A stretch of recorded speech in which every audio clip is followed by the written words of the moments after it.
Hey guys, it's your favorite Donabout here, and welcome back to a whole new remake. Ukanlos versus Godzilla. Now, back when I did this back in probably like the earlier days of my YouTube career, I just had Godzilla 2014 versus Ukanlos, size equalizing. Obviously, Ukanlos won it because, again, Godzilla 2014 did not have that much and did not have the Hollow Earth scaling. But today, we're going to do it right and do it right by both of them. So without further ado, let us begin here. Starting off with Ukanlos, the white god himself here. Ukanlos actually has a plethora and a decent amount of scaling, believe it or not here.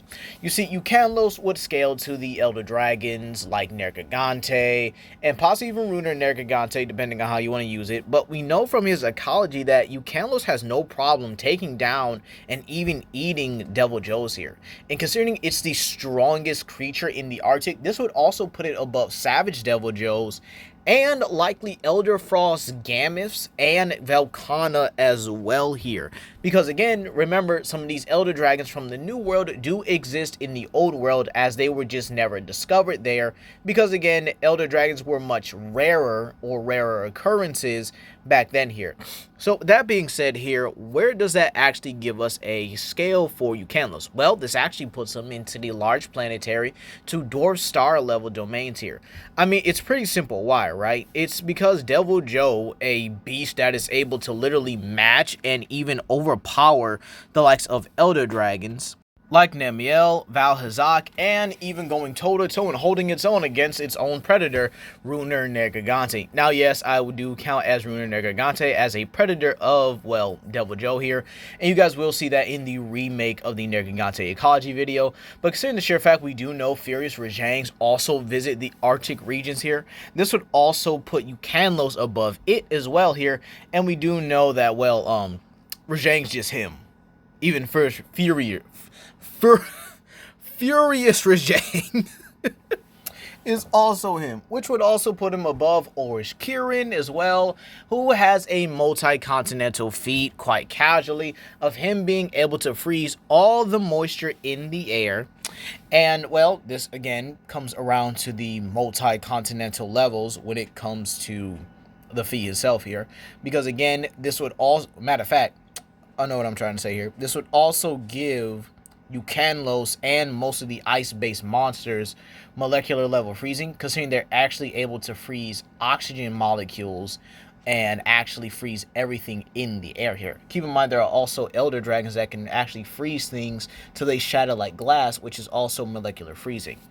Now, this would also put him above a lot of the characters in Rise here, considering a lot of the older, Elder Dragons and stuff do exist there, and they're below Amatsu. Amatsu would actually scale lower to Nergigante, because again, it is able to, well, it's surpassed by Primordial Malzeno, who still needs effort to take down Velkhana, while Nergigante is able to manhandle it. And considering the sheer fact that Ukanlos is again above the likes of Velkhana due to it being able to prey upon it as well in the old world here, I don't think it's too much to say here that Ukanlos would definitely get into those large planetary to possibly even dwarf star level domains.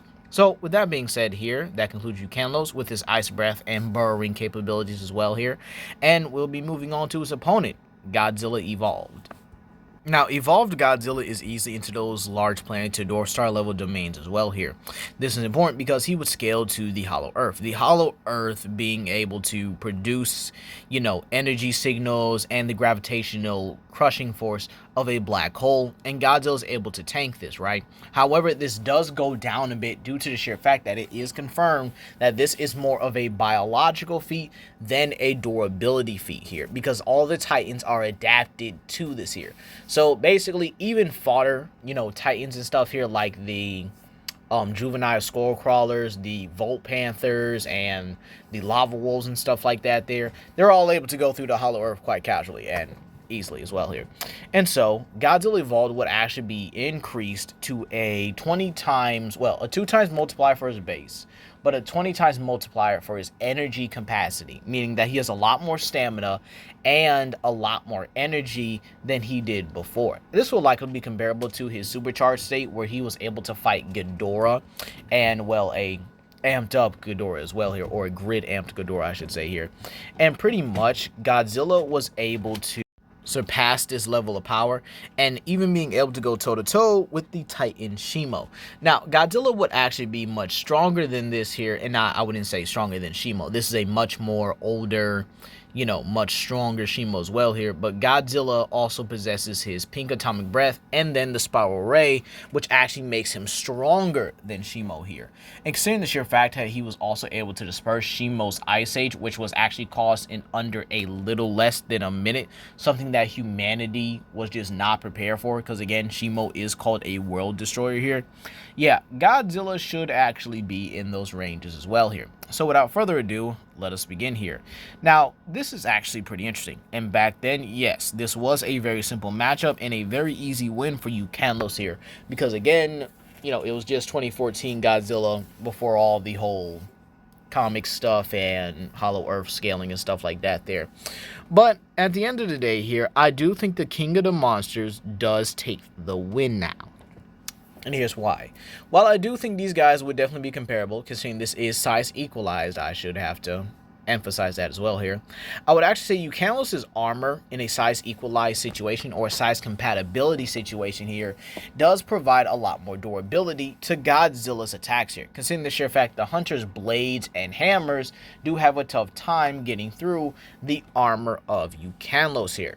However, where Godzilla actually does shine here is his battle intelligence and the sheer fact that his atomic breath and spiral ray are able to produce heat. This could easily get through and even harm Ukanlos' armor here, to the point where I actually see Godzilla not only being able to harm Ukanlos, but actually beginning to crack his armor. And I actually think Godzilla will actually use a method I like to call the point break here. Now, point break is basically a strategy where you hit an opponent in a singular spot here, and you just damage that one spot over and over and over again until it just becomes too much for the opponent to bear, and they eventually get taken out by you constantly attacking that one spot here. And in all honesty, this strategy has worked in other forms of media, such as, well, Pokemon, where Ash in the Hoenn League was attacking the Metagross by one singular spot, and well, it eventually got worn down by that one singular spot being attacked over and over again. And again, this is also to go into the sheer fact that Godzilla can heat himself up to actually bypass Ukanlos' ice abilities and stuff like that there, meaning he would just have to worry about Ukanlos' burrowing abilities here. And while that is going to get on his nerve here, I do think it was very possible that he wasted Ukanlos to get right underneath him and then just unleash his spiral breath right down onto Ukanlos' head, and that will honestly finish him here. So with that being said here, yeah, I do give it to Godzilla Evolved mid to possibly high difficulty, but if he does the point break strategy, which he is smart enough to do, this definitely goes into a low difficulty. But hey, this is going to be all today, you guys, and I'll see you guys for another video. Peace.